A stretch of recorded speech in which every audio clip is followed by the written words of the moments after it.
সকলোকে আমি নতুন বছৰৰ শুভেচ্ছা জনাইছোঁ দেই। আজি 1 জানুৱাৰী, ইংৰাজীৰ জানুৱাৰীৰ মাহৰ 1 তাৰিখ 2026 চন সোমাই গ'ল। ভাল হওক বছৰটো,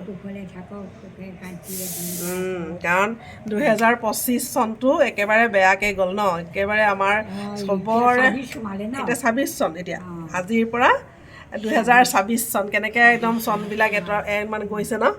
আমি আগতে 2000 চন আহিব বুলিয়ে ভয় খাই আছিলোঁ। 26 চন সোমাই গ'ল চাচোন। এই 2000ৰ পৰা এতিয়া 26 চন সোমালে। এই 2000 চন হ'ব একদম আৰু কেনেকুৱা আচৰিত হৈ আছিলোঁ। কিন্তু এতিয়া 2006 ন। দেউতা 2006ৰ পৰা এতিয়া কিমান বছৰ হ'ল? 2006ত ককা ৰিটায়াৰ হ'ল, দেখিছ। এতিয়া আজি 26 চন পাই গ'ল। এতিয়া ককা একদম আজি ভাত খাবলৈ গৈছে, পূজা বাহঁতৰ ঘৰত ভাত খাবলৈ মাতিছে।